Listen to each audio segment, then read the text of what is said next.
Hi, everybody. I'm Claire Cooley. This is the Creativity Show.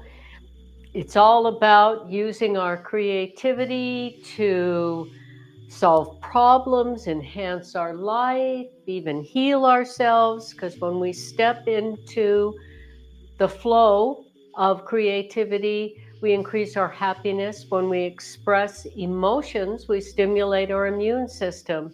So I've been sharing painting recently, a lot of stencils, but I do all kinds of art. And we've been sharing the pre-recorded stories from my memoir, which we're going to share a couple of today. And I'm going to paint while we do that. I wanted to talk just a minute about writing. I discovered writing as a way to speak my truth before I was comfortable to tell anyone else, and as a way to reflect on it so I could take some distance from the things that happened and set it down, get it out of my heart and out of my head, and come back to it later with some objectivity. Very healing. We can be our own sacred witness. I'm popping in because I'm seeing a little bit of pixelation on your camera. I think I'm going to come out and refresh your laptop. Do you want to come in here and talk to the camera while I do that? It's up to you. Um, no, you can just come on out and do that, and I'll we'll show keep this it video. How about that? great. So, can I talk while we're doing it? You can talk, but once I refresh the laptop, they won't be able to hear you. So here's me doing the 18 flowers that are going to in 2 more live streams. All 18 will be up on for my Patreon members to get for free. Let me know when you're going.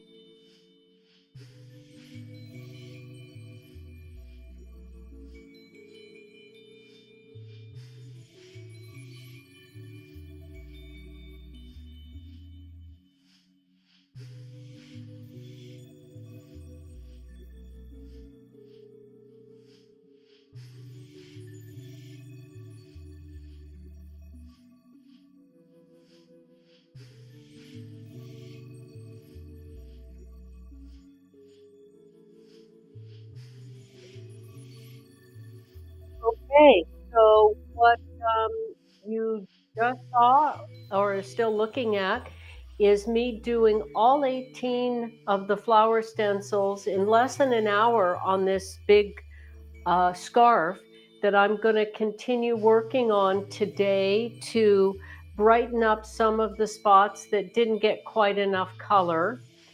And um, while we're listening to the pre-recorded stories, and today there's a new an addition to the stencil designs that are out there. I think it's now 16.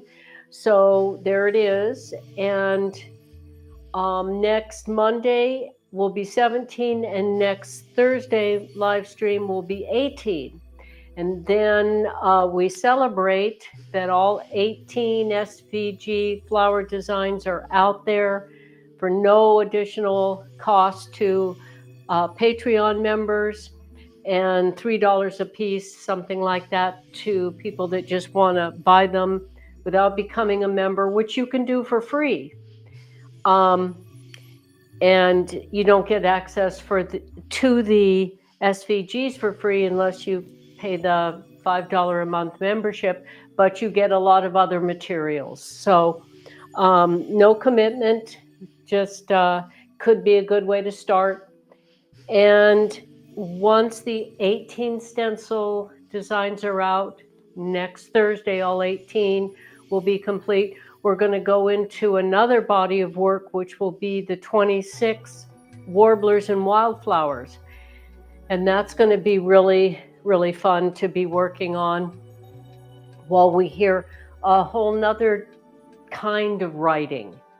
So we will take a break between the flowers and warblers to put out all 60 outfits I've made in this recent focus on stencils, which I chose because stencils are a great way to step into experimenting and enjoying your own creativity. Get a design and do whatever you want with it. Joni put a rose on her guitar case, and she put the calla lilies on a cake. So you can put them, oh, there we go. And so we can use the stencil designs any way you want: cards, prints, fine art, on walls, on platters, on furniture. But in between finishing the 18 flowers and starting the 26 warblers and wildflower series, I'm going to show all 60 outfits that I call frugal high fashion, or beauty on a budget. We'll work with the title, but it's all of the clothes that I have stenciled came from donations, used stores, hand-me-downs, all extremely frugal. And every one of them turned into a one-of-a-kind art-to-wear piece. So we're going to show you all 60 of those after next week when we finish with the flowers. Meanwhile, can we show them the one I'm wearing today? Every live stream I wear a different stenciled outfit to show you the variety. That's today's stencil on this shirt, a rather casual t-shirt. And then there's the jewelry I also make that is another expression of creativity. I took the big part off because it was knocking into the mic. So I love to use anything I want in my life as an opportunity to express my creativity for the joy of it. And so I think we're ready to, are you ready to come in and show? This is how I work. I try to spread out all of the inspiration. Here's the 18 flowers in stencils that I used on this scarf that I'm going to work on while we're listening to a story. So I spread them out so that I have, for the design part of it, close by so I can design it. Some of these flowers that I've already stenciled all of them. I'm going to start with one that didn't get enough paint, so I'm going to use the stencil, and then I'm probably going to just fill in with a paintbrush, which we get to do. And when we move to the warblers after next week, thank you, Bodhi. Yes. Then I'm going to use my own art inspired by nature to paint the warblers onto whatever I'm going to paint them onto. We'll see. So that they'll be more inspired by nature, my art, and so we'll kind of follow the colors of nature. The master designer, nature.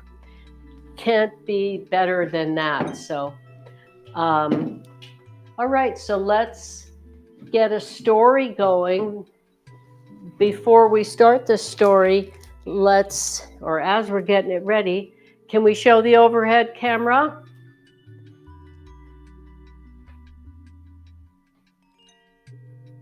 The overhead camera.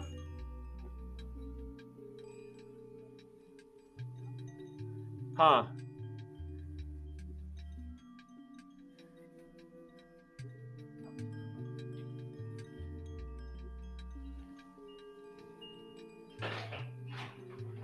We're having a little... I just have to reconnect it. Here it is. Technical. Hello, everybody. Bodhi, the movie maker. his YouTube channel, and we're Mother-Son Productions. He asked me to work with him. Isn't he a wonderful person? And named us Mother-Son Productions. So here is bottlenose dolphins in space or San Francisco Bay with the Golden Gate Bridge. I actually did this art for a wedding invitation. The people getting married asked me to do bottlenose dolphins and in San Francisco. So here we have that. So that's before the story we're going to hear today. Now we can start the story, and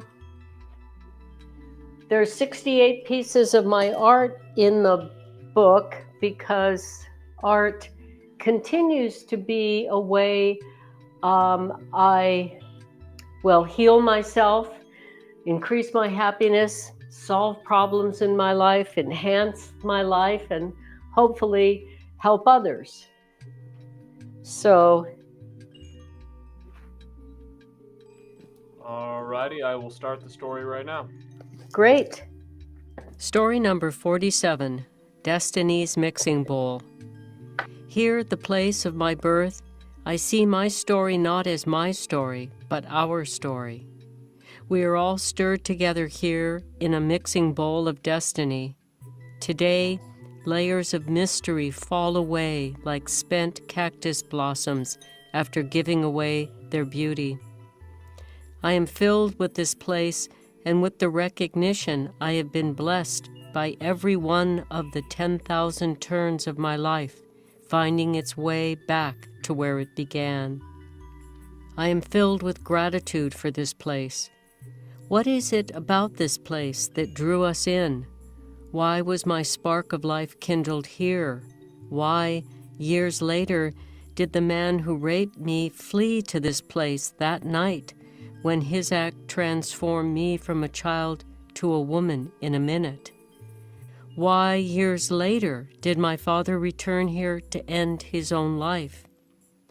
Now I am returning to this place for my godmother's memorial service, and I am wondering what it is about this place for me. Is it the mountain ranges circling it like a gigantic bowl, stirring powerful spirits together? Could it be the magnetism of the circle of mountains surrounding it? Is it the peaks creating a vortex drawing in my unborn spirit? Was I lured here by the invisible swirling energy? Here, everything is enormous. Even the emptiness is gigantic. The space in between things is immense. The expanse is the desert's soul. The void is the desert's heart. Everything is bigger.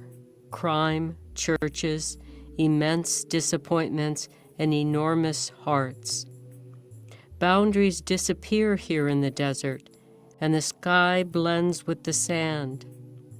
The wide-open desert sky dissolves any illusion we are separate. All of our differences evaporate. It is an intersection between the north and south, heaven and hell, saints and sinners, thorns and blooms. The cosmos is always watching here. Everyone is exposed to the power of the undiluted elements. The tremendous energy here drags some down and propels some up. It has one of the highest crime rates in the nation, giving the good people plenty to do. My godmother went out with my father before my mother did. What if they became my parents? My godfather went out with my mother before my father did. What if they were my parents? How would I be different? Would I be any of me? Would I have the same spirit but a different bone structure?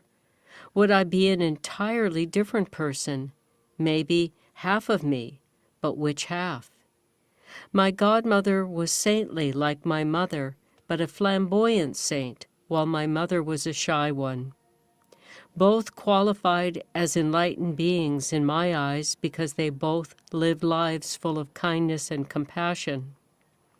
They were selfless examples of excellent humanness. My godmother worked within the church and my mother outside of it. They honored each other's differences and remained dear friends throughout their lives. My godfather and father were as different as my mother and godmother were similar. My godfather was quiet, straightforward, and deliberate in speech and actions. My father was loud, complicated, and explosive. My godfather trusted his inner worth and faith. My father tried to prove his worth and intelligence. Somehow their fundamental differences did not ever interfere with their friendship, which survived their lifetimes. As I fly over this place, houses below me are as tiny as matchbooks. Even the tracks of homes look tiny. All my earthly concerns have become minuscule. I watch the river below curve in 1,000 graceful turns. When I told my 6-year-old son Bodhi I was going to my godmother's funeral, he reached deep inside and said, "She's gone to be with God. That is what godmothers do." He continued, "Some people just have too much life." She did have too much life. She was always active. If she was not doing something for one of her 6 children, 7 grandchildren, or many godchildren, she was doing something for someone less fortunate than herself, and there was always someone less fortunate than her. My godmother lived within what she believed to be true without ever imposing it on others. Her unwavering conviction, unconditional acceptance, and spiritual practice was an inspiration to me. Her loving assistance to others was constant, selfless, and authentic. She was driving the Holy Eucharist to the homebound when she was killed instantly when her van was hit by a truck at an intersection. The priest said this gave her an express route to heaven. Her course was laid long ago, a direct route to the divine. Now, family and friends move like a swarm of bees, following the flower from the mortuary to the church and finally to the mausoleum. Love floods the space in between all concerns and fears. I can see so much more beauty. I feel a stronger connection to the indescribable. I say goodbye to you without regret that you have gone back to the ineffable. As Bodhi said, this is what godmothers do. I have been gifted to know you. Your compassion is always with me. Thank you for seeing me and encouraging me to dream. Thank you for all the times I came to you exhausted for you to ask, "Are your devotees crowding you, dear?" You taught me how to find my own space in between. Your love without condition still gives me courage. Thank you for taking me in when I had colic and my mother had 2 other toddlers. Thank you for telling me that when my colic lifted, I became content, and all I needed was a little kiss every once in a while. It is true that imagining your kiss when I need it every once in a while gets me through. I feel destiny's mixing bowl will always be stirring us together.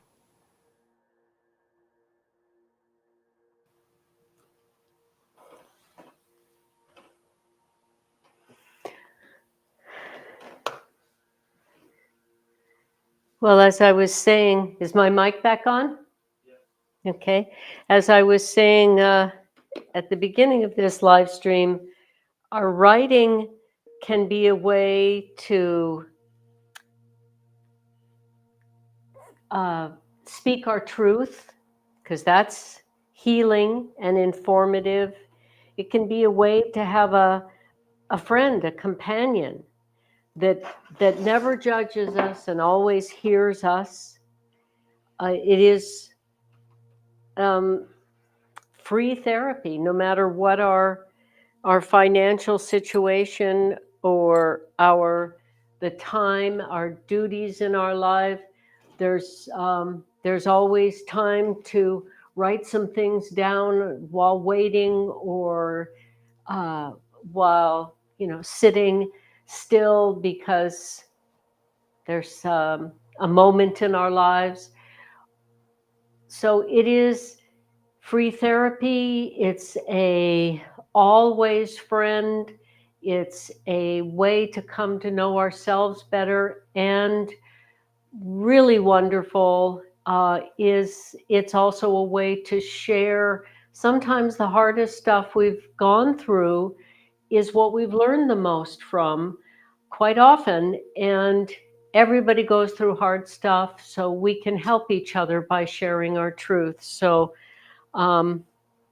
so there we go. I hope, and that's why I do these, that it is inspiration, encouragement, and instruction to help you use your creativity.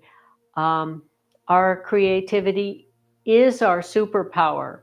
Our imagination is a freedom that no one can take away from us. So no matter what we're going through, what we need to heal or learn from, we can do that through our imagination and through our creative expression. If we express emotion with it, we stimulate our immune system. So I hope that my stories inspire you to tell yours. The world is better when each of us share our authentic self with the world. It makes it richer. Did I hear the bell? There we go. Yeah. Let me close the door so there's no echo for you. Thank you. Got a conversation going on here, so I'll just read a few of them. And so you got DB on YouTube saying hello, and Hello. MMM saying love the cake design, good idea, Joni. Great. And then, skipping ahead, powerful stories from Madeline. And DB said, well written, I'm inspired. This makes me want to write too. Excellent. That's what I most hope by sharing my art in any of its forms, is that it motivates and inspires others to step into their happiness increasing creative flow, healing, learning, sharing it with others for that deep fulfillment. So thank you for all of that. And I love Joni showing me what she did with one of my stencils. That makes me really happy. And thank you for sharing that. And thank you for all the comments. Yes. Sumner on Facebook said, wonderful healing words. Thank you very much, Sumner. Nice there. I love that. And I love this virtual visit that we've been doing. I'm doing twice a week and Bodhi's doing twice a week, because it's a way we can connect and know in the moment we're connected, and walk lighter on the planet by doing it, by not driving and flying. And this economical and ecological way to connect is really good for us and good for the world. Okay. Ready? Let's go for the next story. I will press play.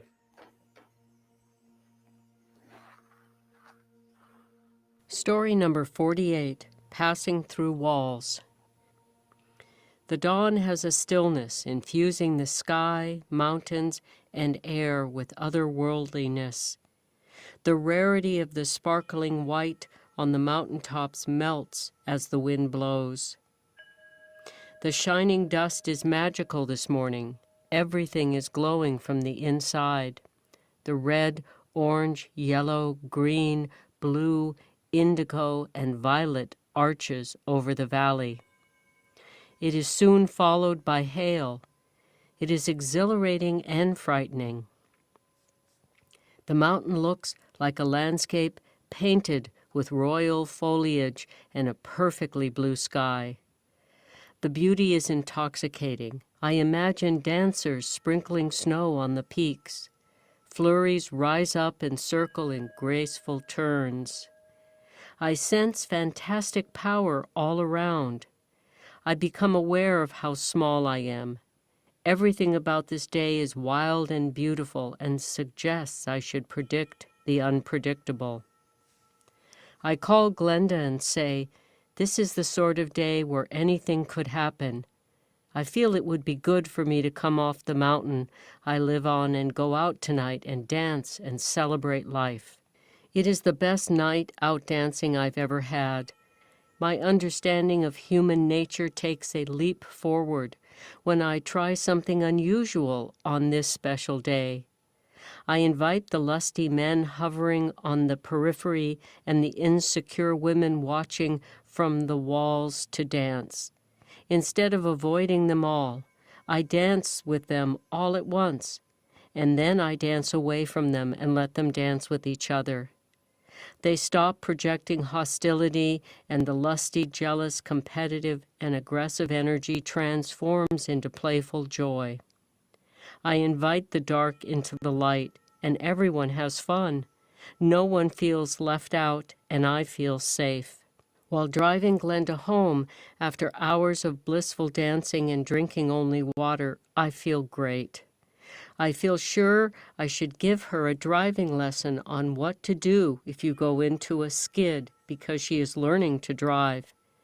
I begin by demonstrating pulling my feet back from the pedals so they cannot react and hit the brake and cause the vehicle to spin. I tell her, do nothing sudden, do not hit the brakes, no jerking the steering wheel, turn gently into the spin, don't panic. Move smoothly and do everything softly. Keep breathing, keep thinking, dance gracefully through it, stay light.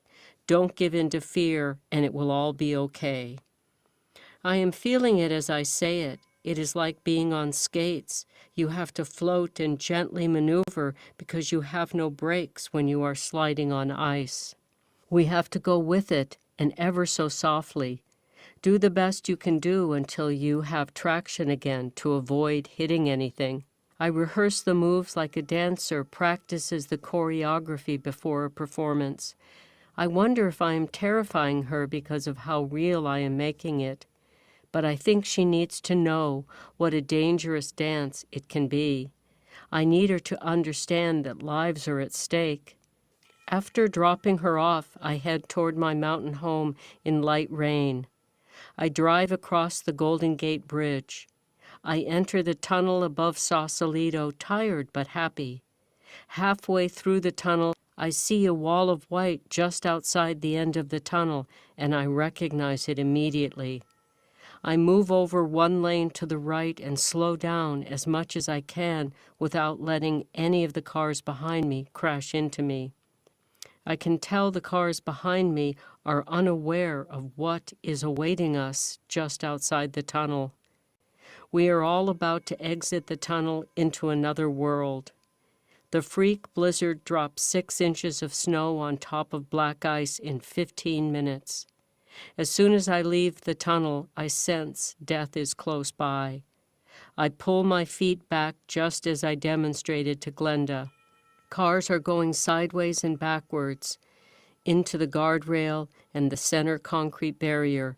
I feel the terror we all feel, and I know I have to focus on my breath and not let fear take over. Immediately, I start chanting, "Keep breathing, keep choosing to protect all life. Keep breathing, keep choosing to protect all life." I keep saying it over and over, and it keeps me calm as I slip and slide. Then I remember what I said to Glenda less than an hour before I needed to hear it. As I pass vehicles spinning, sliding backwards, skidding sideways, rebounding off the medium, I start feeling terror rising in my body, and I start chanting again, "Keep breathing, keep choosing to protect all life." I focus on hitting nothing, floating, gliding, skidding, and choosing a path through the chaos.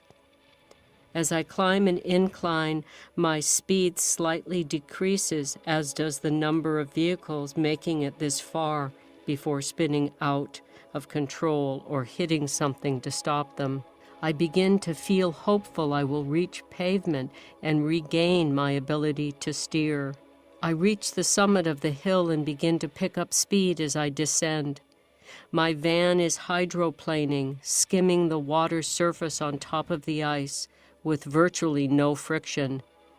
No one can slow down, and I am the only one periodically able to steer. Everyone else is sliding out of control. Having no way to slow my vehicle down, it gets harder not to panic, and I chant louder, keep breathing, keep choosing to protect all life. Then I see my long-departed mother out in front of me in the blizzard. She is made out of a cloud and is reaching her long, delicate fingers down to the icy freeway and gently sweeping a path for the spinning and sliding vehicles not to hit each other and clearing a safe passage for me. My feeling of panic turns to trust in inexplicable forces. I have just enough turning ability to take the safe path through the wreckage and chaos by making minor adjustments, and I continue past crashed vehicles one after another. Everything is moving in slow motion as I am going downhill on the ice. My speed is still increasing. I see a wall of stopped cars spanning the entire freeway ahead. I have no way to slow down or go around the mangled vehicles. There is no way not to crash into the wall of twisted vehicles. The best I can do is choose the place I will hit metal where there won't be people behind doors. I pick a spot where two cars are facing each other with their front bumpers touching. I have so much time to think about death, and I have a thought.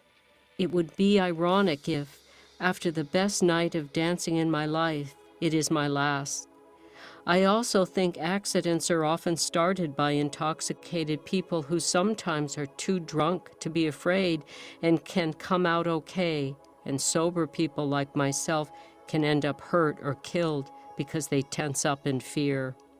I decide to have a happy thought before I hit the wall. I do not want to be afraid or angry if it is my time. Grateful somehow I have the presence of mind and just enough steering not to crash into a door. If I have to go, I do not want to take anyone else with me. This thought makes me happy. It occurs to me that I did not tell Glenda what to do. If you have no options, let go. I imagine myself as a big rag doll in a bumper car game just before I gently steer toward the two front bumpers and turn my right front bumper to hit first. I close my eyes, go limp, and let go of the steering wheel. I recall a vision I had years before while fasting when I asked the ineffable, "How can I survive?" And a voice said, "Be the warrior rag doll." Just before impact, I am going almost 60 miles an hour, and I know it could be my last thought, and I choose to feel grateful. I have almost finished the website of my art, and I trust my son will get it out to the world if I cannot. I become the warrior ragdoll who cannot be harmed by anyone who does not love her, and will not be harmed by those who do. I hit the bumpers, and they part. I pass through, and the two vehicles behind me pass through the opening I created and hit me, one after another. I smell what I think is fire, but is propellant from the airbag. The front of my van is so torn apart, the metal carves into the ice, and it comes to a stop on the incline. I open my eyes and jump out of my van without turning off the engine. I get off the freeway and away from the path of the next vehicle to hit. As the next car crashes into the wall of stopped cars, the other people standing by the road scream. I do not scream, feeling I need to conserve my energy to get through this and help others. Once the terrible metal hitting metal sounds stop, I go to my van and get the 30 coats I have behind my van's back seat. I think about my son saying, "Why do you have so many jackets in your van?" Because you never know. Every time someone came up the mountain and left their coat, I would put it in my van. Now, an utterly unpredictable blizzard hits where no one has ever seen one before.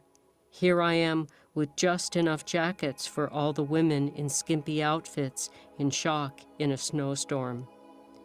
Life can be perfect even in its most painful moments. Adversity shows us the enormous resources within. The wall of metal was a mysterious portal, reminding me just how precious life is. I am committed to turning everything to the good, especially the difficult, by learning from it. Watch over everyone. Give whatever you can, whether it is a coat, a calming word, a silent presence, or a reassuring touch. Most importantly, give to the givers. Mysteriously, I was prepared and guided through it and in a position to help others. It was an ordeal I am better for having gone through. Do not fear, but accept the unexpected could be just ahead. If a difficulty arises, keep breathing, keep choosing to protect all life, not just our own, and do not give up. If the unavoidable is in our path, no matter how hard, we must let go just before impact. 2 women died in the pileup. One died before I got there, and the second woman died in the arms of a young doctor who was also involved in the pileup. He came away from the group and was standing close to me when he called his mother. He wept, saying, "I could not help her. I did everything I was trained to do, but I couldn't help her." The incident manager arrived at the scene and was overwhelmed, pacing back and forth next to my van, away from all the ambulances, fire trucks, and police cars. I put on one of my jackets and walked next to him, saying, "None of us is prepared for this. There is no precedence, so there was no training, but we will figure it out together. I have jackets for every woman so that no one will get hypothermic." He turned and looked at me with a grateful but puzzled expression, and then walked over to face the horror and do his job. The emergency responders didn't even have space blankets to give those who were not wearing enough clothes and had been drinking and were in shock. I walked around the outside of the group, gathered in one place to assess who needed the jackets I had. I walked up behind the shivering women and put the coats over their shoulders. Each of them turned and looked at me surprised, like I was an angel. Some nodded, some gave a tiny smile, a few whispered thank you, but most were too cold to speak. Those of us who were not injured were taken to the police station. I was taken in the last group many hours later, just before it got light. When I arrived, I noticed an exhausted priest who had been talking to people for hours. He came over to me looking distraught and exhausted. He asked, "How come you're not crying like everyone else?" I answered, "Because they need our help. I will cry later." He gave a sweet little grin and said, "I needed that." Then I saw a fireman I recognized whimpering in the corner. I walked over to him and said, "You saved my son's life." "There were no children in the pileup," he said. "A few years ago, when my 14-year-old son and his friends tried liquor for the first time, my son was taken to the hospital. The police were not going to let me leave to be with him until you stepped up and took responsibility for the other boys. He had the highest blood alcohol the hospital emergency room had ever seen. He did not die, and I believe it was because I was there touching him and talking to him. Otherwise, he would have just slipped away. You saved his life. We cannot save everybody, but we can save some if we keep trying." He looked at me with sweet gratitude and came out of his despair about not being able to save either of the 2 women who died in the pileup. As I was leaving, I saw the young doctor who called his mother next to my van while we were all waiting for the ambulances, and I said, "You did help her." He got angry and snapped back at me, "But she died." Yes, she did die, but she died in the arms of a kind stranger who risked his own safety to try to help her. She died feeling cared for. You did help her. His face softened as his anger turned to acceptance. He did what he could. He took a deep breath and said, "Thank you." I cried for hours once home, recalling every moment of the dangerous dance, slipping and sliding and somehow passing through a wall of stopped cars at almost 60 miles an hour, unharmed. Then I remembered being a very young child and asking the divine to let me pass through the wall. I would bump into the wall over and over until I stopped asking for proof of the existence of the ineffable. Now I wondered if I could have known at some point I would need to pass through the wall. I laughed thinking about me as a little girl trying to get the divine to demonstrate its power on command. Did some benevolence in the universe grant my request, not when I wanted it, but when I needed it? I'm comfortable with not knowing. Gratitude that I did pass through the wall is enough.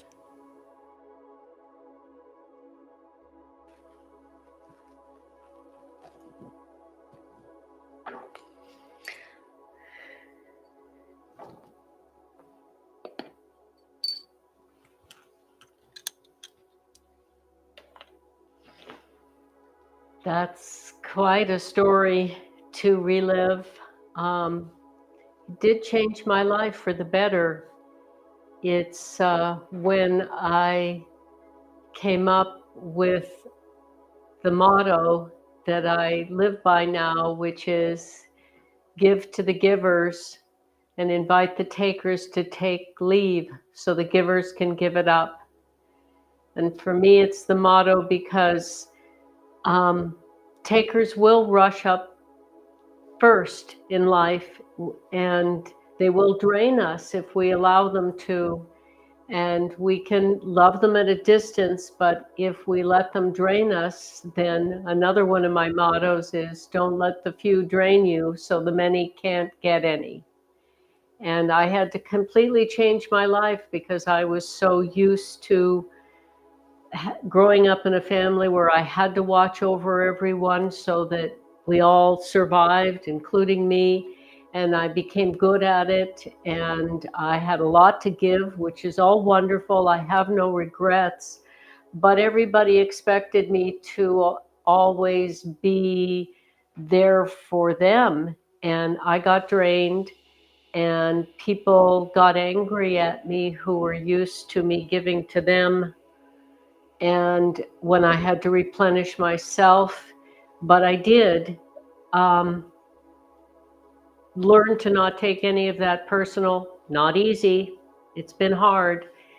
And because I did it, courageously stepped into my own unfolding future, I've been able to write my stories and share them. And I've been able to do these live streams and share the power of creativity, our superpower, our imagination, a source that is our freedom, no matter what else we have or don't have, no matter who else we have or don't have in our lives at the time. We have our imaginations, and we can be free there, and we can use it to solve problems, to enhance our lives, to heal ourselves, and to help others. So that's why I do these, and I keep saying that because nothing is more gratifying than getting through difficulties and using them to help others. So may we all do that. I hear the Tibetan bell. Yeah, so on YouTube, we got a few comments. So TLG wrote, healing for sure for the writer and the listener / reader. Thanks. And then You are welcome. Thank you for saying that. And then they also wrote epic during this last story. Thank you. And DB said, that must have been terrifying experience. Wow, love the way you captured the feeling of the situation in your words. Thank you very much. And it just occurred to me that that was the time in my life where I realized that, well, it would make a great movie. And at some point, I intend to do that. And how fortuitous that my son is a movie maker and asked me to collaborate with him, and we work together, and we have separate skills and perspectives that enhance each other's capabilities.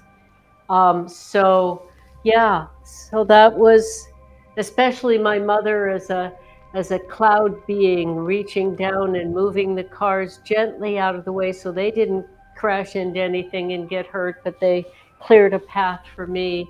That was, I'd love other people to be able to see that. So a movie would be great. Are we there? Yeah, so then you've got a few more. Okay. MMM on YouTube said, yes, Lone, it is super epic. Love that story, very transformative. Thank you. Thank you. Thank you. Yes, sometimes the hardest stuff we go through can show us who we really are. The capacity we really have is sometimes only revealed through the most difficult, frightening, painful things. So there's a blessing in them, a wrathful blessing, as the Buddhists would say, but a blessing nonetheless. So I'm going to share some art that is after, in the book, I have art in between every story because art has always been my sanctuary, and nature is my teacher, my source, and my hope that my art in some small way can inspire us to live in harmony with nature and to find peace in ourselves and share it with others, our community, our friends, family, the world. And that's what it is that inspires me to keep going.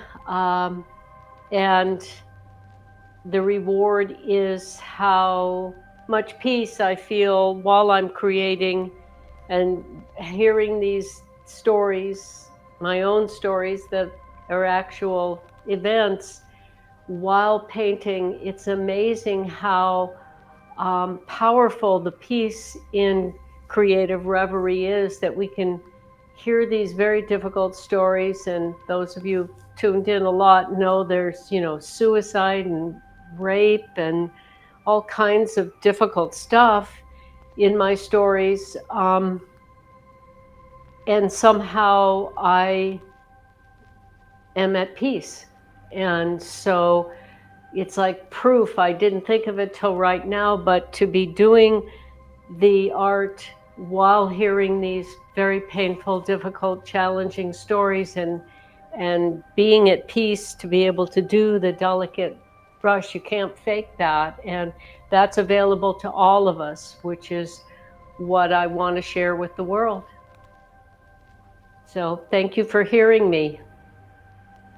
Fantastic.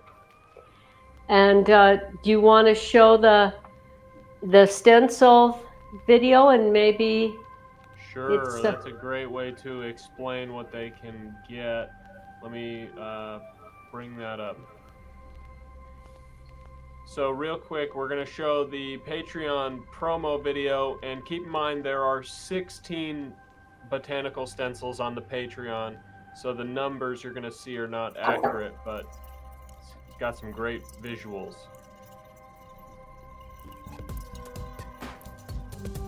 You can get my stencil designs to use for your art projects. There are 10 on my Patreon now and lots more coming. You can buy them for $3 a piece, or when you become a member, for just $5 a month, you'll get all of them for free. There's no commitment and you can cancel anytime. Check it out on patreon.com/Claire Cooley. As a member, you'll get exclusive content and shout-outs at the end of my videos like this. If you're not ready to sign up yet, you can become a free member, a great way to support my work and get notifications about my art and book. I put all my live streams on my Patreon for free. Thanks for watching. Until next time, stay creative.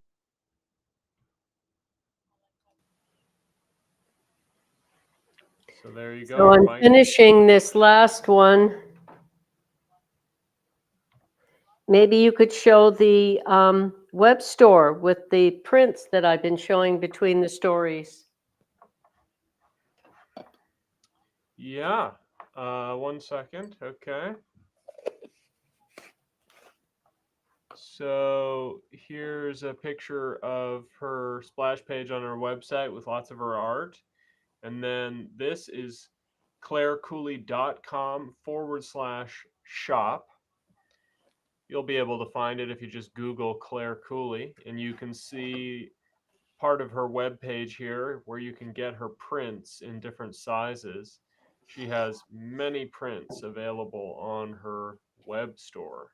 And this is what her SVG looks like on Patreon. But yeah, once again, go to clarecooley.com/shop. And you can see some cool promo videos and browse her art.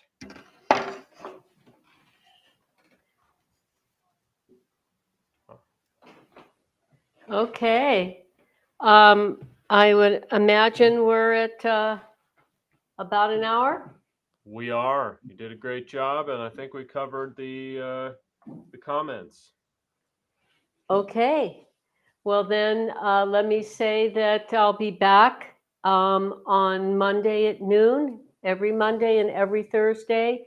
There's going to be more art, more writing, and a chance to visit with you in these virtual visits. So please come back and tell a friend, and you can see them if this timing doesn't work out to be here live for you or your friends.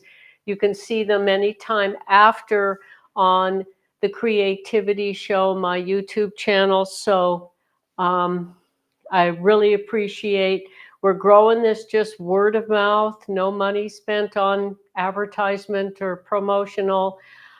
So I really, really appreciate it when you share with your friends, and it also restores my hope that humanity, we can all help each other. So if there's someone you feel would gain some motivation, inspiration, instruction to use their creativity to enhance their lives and increase their happiness and heal themselves and contribute more beauty and peace to the world, please share it with them. And so I think we're good. Thank you so much, Bodhi. Did we address everything we need to before signing off? Yes, we did, and it was my pleasure. Great job. Love seeing the art come together. Really very beautiful scarf. Thank you. I'm having fun working on it. And so until Monday at noon, stay creative. Bye-bye.